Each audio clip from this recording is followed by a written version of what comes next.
What's up, guys? Welcome to the first ever episode of the Basixs podcast. Today we get to sit down and talk it out with Nick Jacobsen. For those of you guys who don't know, he is a professional and extreme kiteboarder from Denmark who has taken a really creative approach to the sport of kiteboarding and has managed to make a name for himself by jumping off of insanely high buildings. He's most known for jumping off of Richard Branson's private island, Necker, and also jumping off of the third highest hotel in the world, which is in Dubai. We jump into the journey of how he got to where he's at and also talk about the weird place you can end up after achieving a goal that you've been pursuing for many, many years. It's funny because I've known of Nick for a while, but we've actually never met in person. So it's cool to have created a podcast so we could sit down, talk it out, and kind of just learn more about how he got to where he's at and what he's up to. So yeah, guys, hopefully you enjoyed the episode and let's jump into the podcast.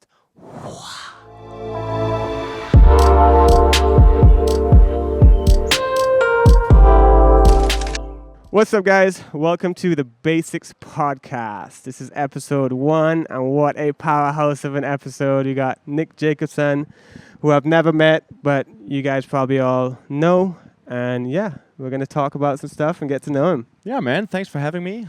The very first podcast. Yeah. It's pretty exciting. It's Yeah. we're in Mexico, and it's funny that you mention it. We've never met before, and the industry is like sort of growing still. And you've been around for ages. I've been around for ages, and I kind of feel like it was the same with Dre, your buddy Dre. Yep. I've never met him, but I felt like I knew him, and then I met him in San Francisco a few years ago, and we're like giving each other a hug. It wasn't like, oh, this is the first time these guys meet. They go way back, these guys. But it's same with you, you know? Yeah. I know you from online, basically. Yeah, you same. know, that's it. And yeah.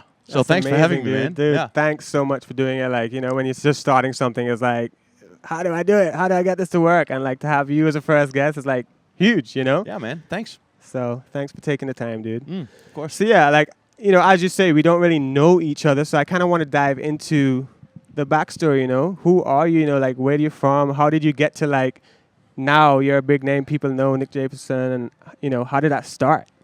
Yeah. Huh.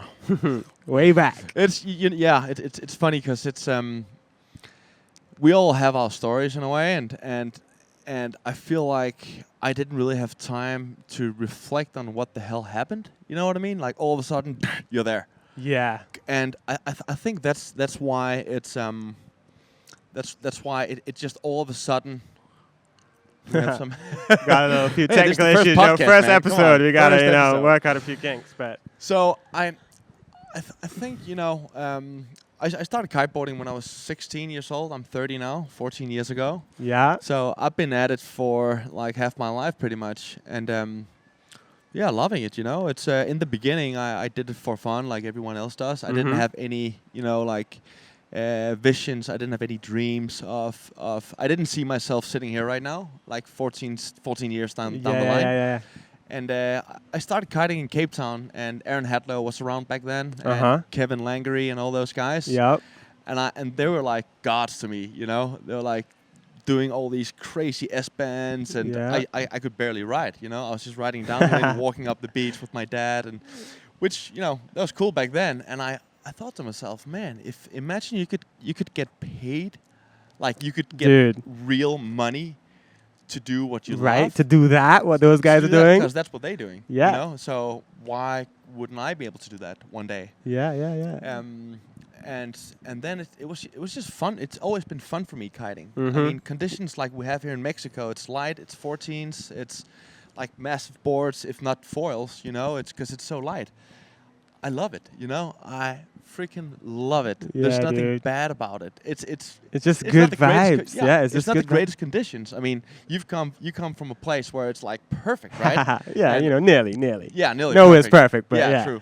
And I kite in Cape Town all the time, and that's how I see perfect for me, you know. Yeah, for And sure. I still just love it out here, you know. It's That's awesome, yeah, it's man. great. And you know, it's funny how you say like seeing all those guys when you were a kid, because it's the same thing for me and Dre. Like Andre his career was just taking off as I was getting into the sport. And, you know, a kid like 10, 11 years old, seeing exactly what you're talking about, those guys like as a group, because back then he was shooting the movie called Autofocus. Right. So he Oh, had this yeah. house, he had his whole crew, Mhm. he was building stuff. He just set up his kite gear and would leave it out like for a week Yeah. because of shooting every day. Yeah. And as a 10-year-old kid, that has a huge impact on you. Like that's a real thing. You can actually do that. So Right. I totally relate to that, man. Yeah. It's Love it. crazy. Love it. So like, yeah. So you know, it's been 14 years.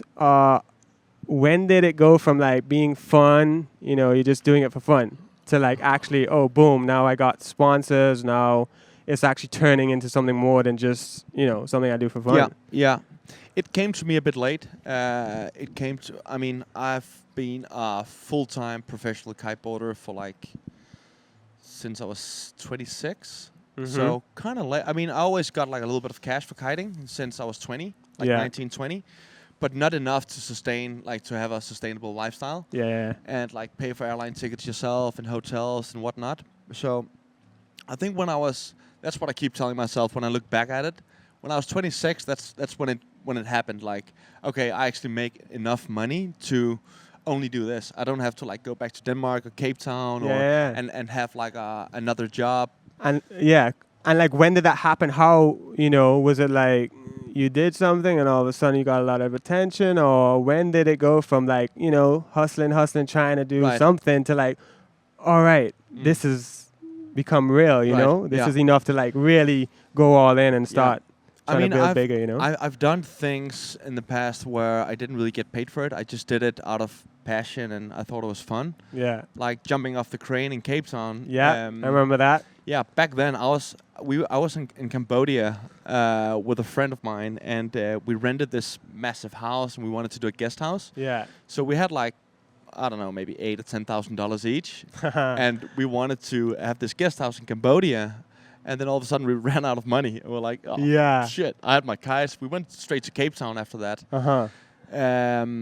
And I made a deal with the local sandwich bar. Okay. That if I jump off this crane, like I wanted to do it.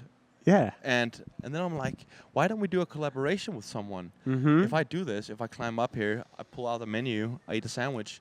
Maybe could we get free sandwiches for like 5 months? Dude, that's or 6 hilarious, months? man. And then Richard, the guy who used to work there, he's like, yeah, that's cool. I mean, that's just a few sandwiches, why not? Once in a while. Why not? Dude, we ended up like, we wake up, we go to Kaluchi's, we eat, we do what we do, we come back, we eat, we live there pretty much because we didn't have any money, right? Yeah. And that's where when I jumped off the crane. So I think from like for people looking at me as a professional kiteboarder, they didn't know that I didn't have any money back then. Yeah, for I'm sure. like, I did the crane because it was fun, it was fun for me. And I think, and then you get, I mean, your name gets sort of a little bit out there. And I think that's, when I signed with Cabrina, that's when things started to take off for me. That's super sick, man. Real cool sandwich story. Yeah. And like, it's interesting that, did you always just want to jump off of stuff? Because even doing that, that's such a very like out of the way thing that like a normal kiteboarder isn't necessarily going to think like, oh, let me climb up this huge crane and like fly off of it, And now it's turned into like, I think that's your thing. like 100%, like it's all new discipline, as you say. Yeah.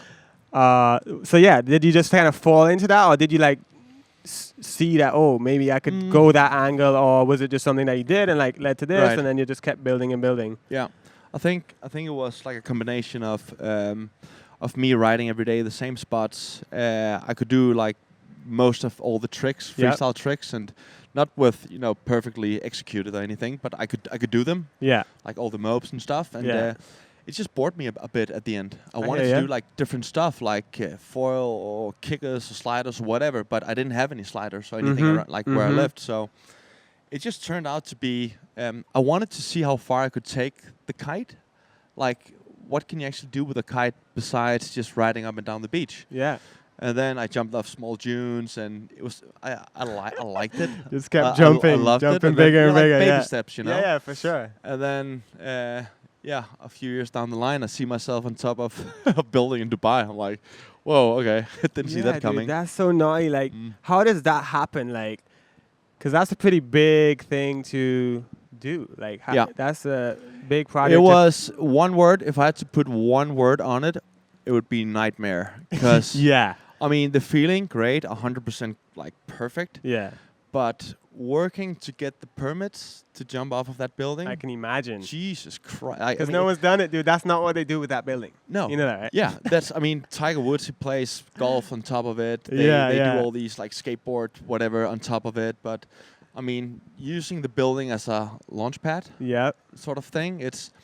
It took me 5 years to get the permits. 5 years, yeah. wow. Not like 8 hours a day. Yeah, but still, you know. Yeah. So and then I just teamed up with the right people at the end, and we got the permits. Yeah. And it was such a like when I landed, we went back to the hotel and I had all my friends there and they're like, hey, let's party for a week. You've been waiting for this for 5 months and I was so tired. Like I was just sitting there, just looking, and I was trying to think, was it worth it? Like all the effort like all the money, all the flights in and out Dubai for 5 years.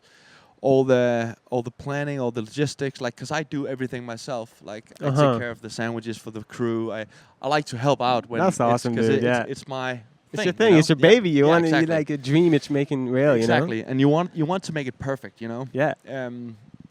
So you know, it was a weird feeling at the end. Like I did it, but it wasn't really enough for me in a way. It sounds weird, man, but that was just the feeling that I had. And I slept for like 20 hours straight. I was like just empty, just no feelings, no nothing. I wasn't, and you know, I just had that dream for so many years. Yeah. And then as soon as you execute that dream, it's like no matter what you do, if it's business, if it's relationships, if it's whatever it is, then you've reached your goal. Yeah. Your dream is there. You've done it. What now? Yeah. Now what? You know, it's such an empty feeling in a way. It's cool. Yeah. I mean, there's nothing wrong with it. It's just hard to understand, like, because it's always nice to have something to strive towards. Yeah, for sure. And if you don't have that in life, like for me, it's just such a, I don't know what to do. You know, I'm just like thinking every day, what can we do? What's next? Yeah. Yeah. And that's the thing that I always wondered when I started seeing you doing that, because exactly what you're talking about, you do like such a crazy big thing. Like, what's next? How do you keep leveling up? Right. Doing what you're doing, because it's pretty extreme stuff, and there's a lot to like make those type of things happen. Yeah. So like, I guess what do you want to do? I guess maybe you don't know, but like, what is your like years from now? What do you see yourself doing within kiting once you've jumped everything? Right. You know? That's the thing. I mean, because if I carry on jumping off stuff, the risk of something going wrong, exactly. You know, just so I think, don't hold me up on it, but I think I'm pretty done with it now. Okay. And I feel like the feeling that I get from jumping off a building, I can get the same feeling for doing something completely different. Mm-hmm. It's the feeling that you get, like when I help young people with like inspire them, if I motivate them, if I like, I think it's just when you're inspiring someone and you see him reach his goal, that's it's a very egoistic kind of feeling, but it does something. I like seeing that, you know. I like seeing the progression of feeling. Yeah. So and it's almost the same feeling that I get when I jump off stuff, you know. So awesome, and it's not like I don't want to jump off stuff just to show people, look how cool I am. I just did that and I got paid so much money. It's not like that, you know. It's like completely something different. you cool just wanted to do, and it's just that's amazing, dude. Yeah. So I guess, but like, so what are you actually gonna do? Like, you say you want to help people out and stuff like that. Like, do you have any idea how you'd actually start doing stuff like that? Like, no, yeah. Let me know. We just want to start giving back. Yeah. Yeah. I don't know. I have a few different ideas. I broke my ankle a few months ago, and that gave me a little bit of downtime and like to reflect on my current situation and what's next and stuff. Yeah. So I've just been writing stuff down. Like, that's awesome. I actually recently started doing that as well, just to like clear those thoughts in your mind, because I'm pretty like big, like busy thinker. Yeah. You know, got a lot of ideas, and like without writing them down, they're just kind of like all up in your head, and you just stress out, and you don't do anything. Yeah. You know? Yeah. True. Awesome, man. So like, was the Dubai thing I guess, you know, you said it was your dream for a long time. Was that your main goal? Like, what, you know? When I look back at it now, it was. Like, was that like the best thing you've ever done? basically. Like for me, Yeah. or So, no, like- no, not at all, not at all. I mean, it was great, but I wasn't 100% satisfied with the whole thing because Yeah. we didn't have we had like 10. I had 10 nuts on the day, Yeah. so it wasn't like the way that I visualized the whole thing was me running, jumping off the building, putting my board on, Yeah. doing crazy kite loops and stuff, and Yeah. I simply just couldn't do that because we didn't have any wind. And we only had this window of 35 minutes or so of doing this. Yeah. So it's now or never, and they had to close down the whole airspace around the building, security, like just everything. It's just such a big production. Yeah. Too much. That's amazing. So, but man. looking back at it now, it definitely was my strive. It was my engine, man. That was like that kept me going. Yeah. Just knowing that. You had this thing that it's always there, and you want to get it done. I will do this at Yeah. some point. So that's why I'm a little bit careful of, choosing a specific direction right now. Yeah. Because when I go for it, I feel like I reach my goals. So if you know what I mean. Like so I don't know, man. I don't have any plans now. That's crazy. No man. plans. Very interesting, man. Very interesting. And so the ankle thing. When do you think you're going to be back to riding? I had my first kite session this week, yesterday. Yeah. And I felt that in my ankle. I'll give it another month. Yeah. Month and a half, maybe. Yeah. Back to shredding after that. Awesome, Yeah. man. Mm-hmm. So like it's interesting because now you've basically built a name for yourself, from jumping off stuff. Like how does that work sponsor wise? Because now you say you've done some big stuff. Like, how do you think it's gonna pan out? Like getting support years and years from now. Right. Yeah. Because right now super hot. You know how the world works. You set a record and like years later, you gotta try and do something again. Yeah. What do you think? What have you thought much about that? As far as 2, 3, 5 years from now, you're gonna start your own brand, or you're gonna like partner with a brand to where you can, or anything. I just don't know. Have you Right. thought- Yeah. To be honest, not really. I mean, I'm enjoying my current situation with Cabrina right now, and it's cool. Testing kites, boards, stuff like that. I love learning all that stuff. Like we fly kites every day, and I have no idea how they're being made. Yeah. So I flew to Thailand and China just to check the factories, see That's how it all amazing, works. dude, And yeah. it was cool. It's so I see myself in the industry for at least another. I mean, hopefully the rest of my life because I love kiting. Yeah, for sure, man. But at least like professionally, like another 5, maybe 10 years, yeah. and then. But man, I mean, it might change. In Who 1 year. knows? You Yeah, who knows? can't really Yeah. predict that Yeah. far along. Yeah, exactly. Yeah. So yeah, to be honest, I don't know. Just having fun with it, enjoying it, Yeah. building relationships. That's it. That's awesome, man. So yeah, you've traveled to a lot of places like over the years, right? Yeah. Like, where's your top 3 places or one place? For like kiting? Yeah, for someone who like doesn't get to travel a lot and maybe is gonna plan up like the dream trip. Yeah. What would be your like recommendation to someone like that? I think there's a lot of aspects to that. Yeah, I Like guess. for me, I always go to Cape Town in the Cape Town season because I know my way around. It's good food, it's nice people, the kiting is great. You can surf, it's a very active place. You can hike a mountain, you can mountain bike, you can do whatever you want pretty much. It's a cheap place to be. It's the wind statistics are great, Yeah. and but if you don't like Crazy weather, yeah. 35 knots, then don't go there, Yeah, and yeah. if you want to work on your handle passes and stuff, go to Brazil Yeah. or the Caribbean or the DR or something. Mm-hmm. I never really go places like that anymore. I Yeah. did when I did freestyle a lot. Yeah. But Now you found your thing, you know what you like, and you just stay there, yeah. But I do recommend Cape Town. It is a cool place. I mean, gotta come it's, out, man. I still you haven't been will. yet. Yeah, you have to. You have Yeah. to bring a wetsuit if you have one. That's the thing. You I might probably need, don't I even might need own to a pick one wetsuit. up. I need to borrow one. Yeah, It's yeah. funny. I got a wetsuit for you. That's awesome, man. Yeah, so what should we talk about now, man? I got a few more questions. Where we at?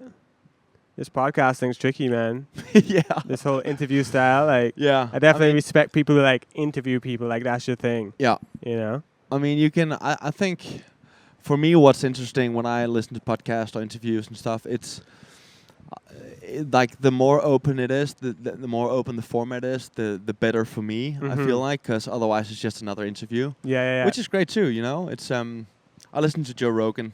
Like He's every a boss, single day. man. Since I've gotten into He this, is Mr. Podcast, right? Yeah. And he earns great money with it. He's got his own little Googler where if they're talking about something they don't know, he would Google it and like jump in the conversation, and so he doesn't have to focus on that all the time. Yeah.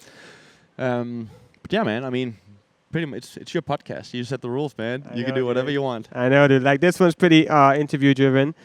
But yeah, so a few more questions, I guess. What we got here? So yeah, we know you're super good at kiting. We know you've built your life basically to kind of be your dream life. Right. What's one thing that you're not good at? What's one thing that you want to like improve on personally or career? There's a lot of things that I'm not good at, but like a thing that I like where I want to improve myself. Yeah. Huh. That's a pretty tricky question, but yeah. there must be something. I think a lot of things, man. Yeah. I like to cook better. I would like to. There's a lot of things, man. Yeah, I tell myself that I want to get into yoga. Yeah, dude. And then I do for like 2 or 3 days. Then I get over it. Yeah. That's something that I would like to, do a bit more. Yeah. Like the more of a healthy lifestyle. Yeah. I eat healthy and I work out, and especially after this injury, then I've been taking everything a bit more serious in a way. Yeah. But have you heard of Aqua Yoga? Yeah, I was talking to Jason right? the other day. He's the boss at that. Yeah. He was doing classes up here, and I'd never really done it before. And it's a crazy human bonding experience. Yeah. Like you can throw 20 people in a room who don't know each other, never met, introduce them, do that, and you feel like you know that person. See, that's nuts. That's cool. Crazy. I like that. I would like to get into stuff like that. Yeah. A bit more. That's funny, like, because that stuff, I think, as you get older, or as you just do more stuff, that stuff you just grow into. As a young person, you never think about, like, never. Being never. healthy, yoga, meditation, like, when you get older, you start realizing, like, it's funny. I was having this conversation with my friend the other day back home, and we're talking about, like, because I didn't do, like, college and stuff, because I was focused on kiting. Yep. And he did college, and he's got, like, his knowledge...